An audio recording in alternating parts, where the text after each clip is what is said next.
ఓం గం గణపతియే నమః. Divine Damodar channel వీక్షకులకు స్వాగతం. మీ జీవితంలో కొన్ని సమస్యలు ఎంత ప్రయత్నించినా ఎందుకు తగ్గడం లేదు ఎప్పుడైనా మీకు అనిపించిందా? అసలు కారణం మీ జన్మ నక్షత్రం కావచ్చు. మనలో చాలామంది గ్రహాలు, రాసుల గురించి మాత్రమే తెలుసుకుంటాం, కానీ నక్షత్ర ప్రభావాన్ని మాత్రం చాలా వరకు ఇగ్నోర్ చేస్తాం. ప్రతి నక్షత్రానికి కొన్ని బలాలు, కొన్ని బలహీనతలు ఉంటాయి. ఆ బలహీనతలే మన జీవితంలో సమస్యల రూపంలో కనిపిస్తాయి. కానీ మంచి విషయం ఏంటంటే ప్రతి సమస్యకు ఒక పరిహారం కూడా ఉంటుంది. అలాంటిదే ఈ వీడియోలో నక్షత్రానికి ఉన్న బలహీనత ఏంటి, అందుకు పరిహారం ఏంటి వివరంగా తెలుసుకుందాము. ముందుగా అశ్విని నక్షత్రం యొక్క బలహీనతలు, సమస్యల గురించి తెలుసుకుందాము. ఈ నక్షత్రం వారికి తరచూ తలనొప్పి వస్తూ ఉంటే, లేదా చిన్న చిన్న గాయాలు పదే పదే అవుతూ ఉంటే, జ్ఞాపక శక్తి తగ్గుతూ ఉంటే, అంటే పిల్లల్లో ఎక్కువగా కనిపిస్తూ ఉంటుంది. చదువుకునే పిల్లల్లో జ్ఞాపక శక్తి తగ్గడము, చదివింది ఏది గుర్తు రాకపోవటము వంటి విషయాలు. ఇలాంటి వారికి పరిహారం గణపతిని ప్రతి సోమవారం ఆరాధించడము, వీలైతే మీకు అందుబాటులో ఉంటే గుర్రాలకు గ్రాసం పెట్టడం మంచి పరిహారం అండి. ఈ అశ్విని నక్షత్రం వారు ఖచ్చితంగా ఏదో ఒక సమయంలో మీకు అవకాశం దొరికినప్పుడు గుర్రాలకు అయితే గ్రాసం పెట్టండి. ఒక్కసారి పెట్టిన ఫలితం అయితే అధికంగా ఉంటుందండి. అలాంటి అవకాశం లేనివారు కనీసం సోమవారం గణపతిని ఆరాధిస్తే ఈ బలహీనతలన్నీ బలాలుగా మారిపోతాయండి. తదుపరి భరణి నక్షత్ర విషయానికి వస్తే, ప్రత్యుత్పత్తి అవయవాలపైన సమస్యలు ఎక్కువగా ఉంటుందండి. వీరికి సంతానలేమి వంటివి కూడా ఇబ్బంది పెడుతూ ఉంటుంది. అలాగే మూత్రపిండాల వ్యాధులు, ఈ విషయంలో చాలా వరకు వీరు జాగ్రత్తగా ఉండాలి. అప్పుడప్పుడు టెస్టులు చేసుకుంటూ కూడా ఉండాలి. మరికొందరికైతే ఈ భరణి నక్షత్రం వారికి సంపద ఎంత వచ్చినా, అంటే డబ్బులు ఎంత సంపాదించినా ఖాళీ అయిపోతూ ఉంటుందండి. దాచుకునేంత గొప్పగా అయితే ఏమీ కనపడదు.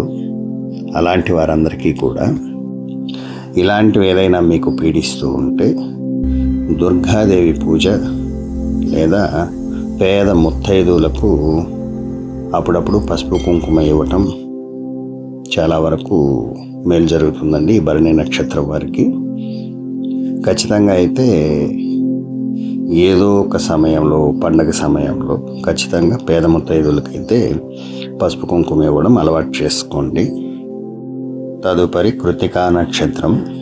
ఈ నక్షత్రం వారికి సహజంగా వచ్చే సమస్యలు జ్వరం, గొంతు నొప్పి, కంటి ఇన్ఫెక్షన్లు, ఇలాంటివి అప్పుడప్పుడు పీడిస్తూ ఉంటుందండి. సీజనల్గా వీరికి ఇది ఎక్కువగా వస్తుంది. దీంతోపాటు కుటుంబంలో ఏదో ఒక మనస్పర్ధలు వస్తూనే ఉంటుంది. బయట ప్రపంచానికి చాలా దగ్గరగా కనిపిస్తారు, కానీ కుటుంబానికి ఎందుకో అంత ఫిట్గా అనిపించని సమస్యలు ఉంటాయి వీరికి. అంటే అందరికీ అని కాదు, వీరిలో కొంతమందికి. సహజంగా ఈ నక్షత్రం వారికి అయితే పైన చెప్పుకున్నట్టు సీజనల్గా వచ్చే జ్వరము, గొంతు నొప్పి, కంటి ఇన్ఫెక్షన్లు ఎక్కువగా ఇబ్బంది పెడుతూ ఉంటుంది. వీటిలో ఏ ఒక్కటి ఉన్నా, కుటుంబంలో సమస్యలు ఉన్నా, ప్రతి దీనికి కూడా సుబ్రహ్మణ్యేశ్వర స్వామి ఆరాధన చాలా చక్కగా వీళ్ళకి వర్కౌట్ అవుతుందండి. దాదాపుగా ఈ పరిహారంతో వీరి కుటుంబ జీవనం కావచ్చు, సీజనల్గా వచ్చేటువంటి సమస్యలు కావచ్చు పరిహారం అవుతుంది. అలాగే వీలైతే దీపదానం కూడా చేయండి. ఇది కూడా ఎంతో కొంత మీకు మేలైతే చేస్తుంది. తదుపరి రోహిణి నక్షత్రం యొక్క సమస్యలు. ఈ నక్షత్రం వారికి సహజంగా మానసిక గందరగోళము, ఆందోళన ఉంటుందండి.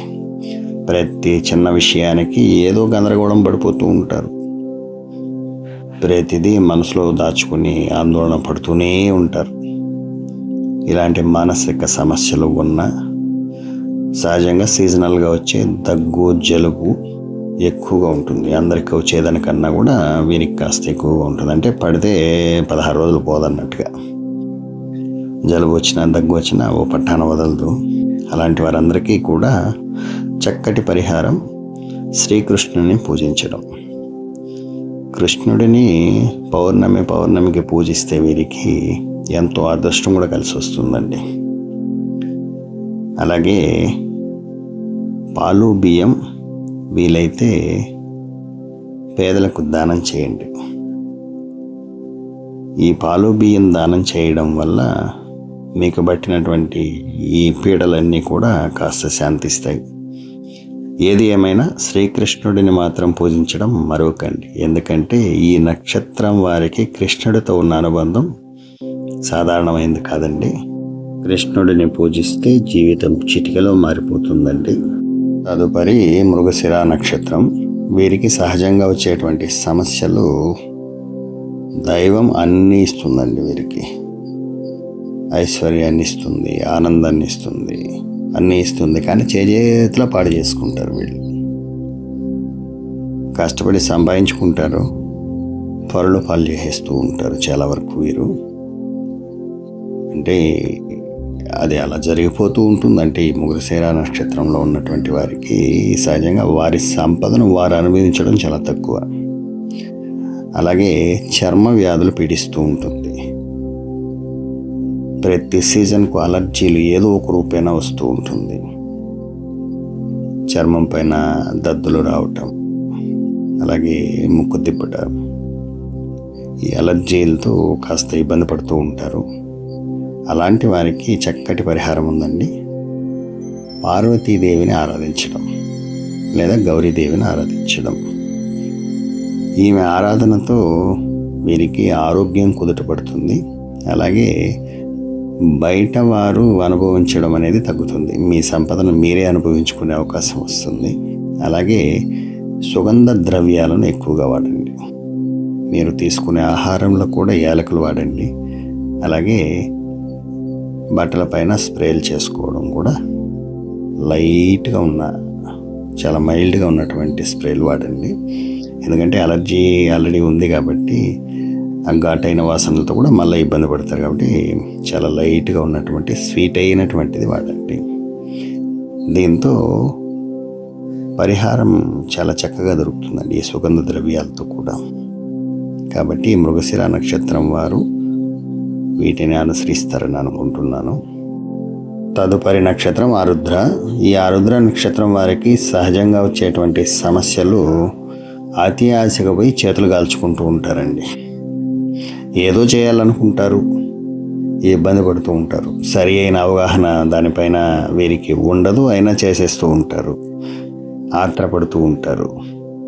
దీనివల్ల ఇబ్బందులు తెచ్చుకుంటూ ఉంటారు. అలాగే ఊపిరితిత్తుల వ్యాధులు వీరికి కొందరికి వస్తూ ఉంటుందండి. అంటే అవి ఏదో ఒక సమస్య పీడిస్తూ ఉంటుంది. అలాంటిది ఏదైనా ఉంటే లేదా రక్తపోటు లాంటివి కూడా ఇబ్బంది పెడుతూ ఉంటుంది.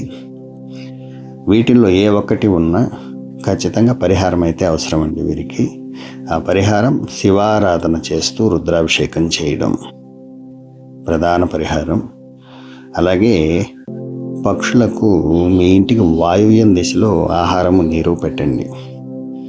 అంటే మీరు ఎక్కడైతే నివసిస్తూ ఉన్నారో ఆ ఇంటికి వాయువ్యం దిక్కులో మీరు టెర్రస్ పైన అయినా సరే లేదా కింద కాంపౌండ్ లోపల ఖాళీ స్థలం వాయువ్యంలో ఉంటే కూడా అక్కడ కూడా పక్షులకు వీలైనంత వరకు ఆహారం నీరును సిద్ధం చేసి పెట్టండి. దీనివల్ల ఈ నక్షత్రం వారికి సమస్యలు పోవటమే కాకుండా కూడా ఈ పక్షులకు పెట్టడం వల్ల లక్ష్మీ కటాక్షం సిద్ధిస్తుందండి. డబ్బుకు కొరత ఉండదు. ఎప్పుడైతే పక్షులకు ఆహారము నీరు అందిస్తారో వాయువ్యం దిక్కుకుండా మీ కుటుంబమే సుభిక్షంగా ఉంటుందండి. ఇదైతే సందేహం లేదు, చేసి చూడండి. ఈ వీడియో మీకు నచ్చితే ఒక లైక్ చేయండి. అలాగే కామెంట్ బాక్స్లో తెలియచేయండి. మిగిలిన నక్షత్రాలకు కూడా నేను తదుపరి వీడియో చేస్తాను. అలాగే సబ్స్క్రైబ్ చేసుకునే వారు సబ్స్క్రైబ్ చేసుకోండి. సర్వే జనా సుఖినో భవంతు. నమస్కారం.